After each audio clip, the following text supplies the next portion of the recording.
Hello friends, welcome to my Shali's recipes. இன்றைக்கி நம்ம ஷாலிஸ் ரெசிபீஸில் பிரேக்ஃபாஸ்ட்டுக்கும் ஸ்நாக்ஸுக்கும் சாப்பிட்ற மாதிரி ஒரு சூப்பரான ரெசிபி தான் ஃப்ரெண்ட்ஸ் பார்க்க போகிறோம்.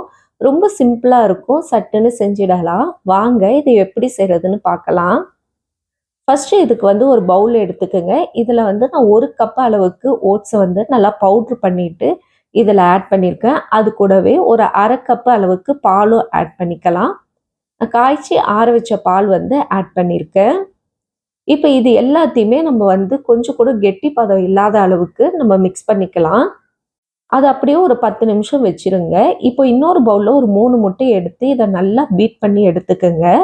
இதை பீட் பண்ண பிறகு இது கூடவே ஒரு 1/4 டீஸ்பூன் மஞ்சள் தூளும் 1/2 டீஸ்பூன் அளவுக்கு தனி மிளகாய் தூளும் சேர்த்துக்குங்க. மிளகு நல்லா க்ரஷ் பண்ணி ஒரு 1/2 டீஸ்பூன் அளவுக்கு சேர்த்துக்கிட்டு தேவையான அளவுக்கு உப்பு ஆட் பண்ணிவிட்டு மறுபடியும் இதை நல்லா பீட் பண்ணிக்கலாம். முட்டையை நல்லா பீட் பண்ண பிறகு நம்ம ஆல்ரெடி ரெடி பண்ணி வச்சுருக்கோம்ல ஓட்ஸ் பவுடர் மிக்ஸு, அதில் இதை ஆட் பண்ணிக்கலாம்.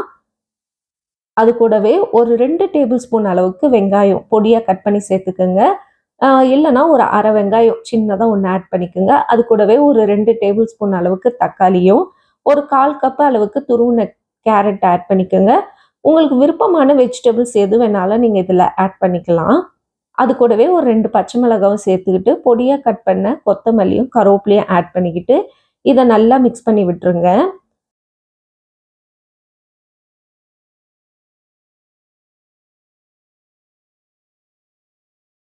பாருங்க, இப்போ நம்மளுக்கு பேட்டர் ரெடி ஆயிடுச்சு. அவ்வளோதான். இப்போ ஒரு பேன் எடுத்துக்கலாம்.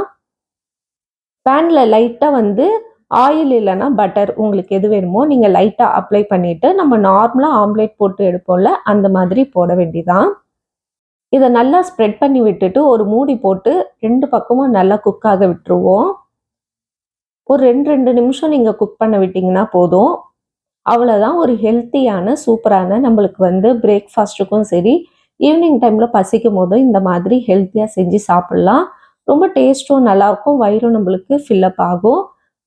இந்த மாதிரி சிம்பிளான ரெசிபிஸ் பார்க்குறதுக்கு நம்ம சேனலை சப்ஸ்கிரைப் பண்ணி வச்சுக்கோங்க ஃப்ரெண்ட்ஸ். இன்னொரு வீடியோவில் உங்களை சந்திக்கிறேன். பாய் பாய் ஃப்ரெண்ட்ஸ்.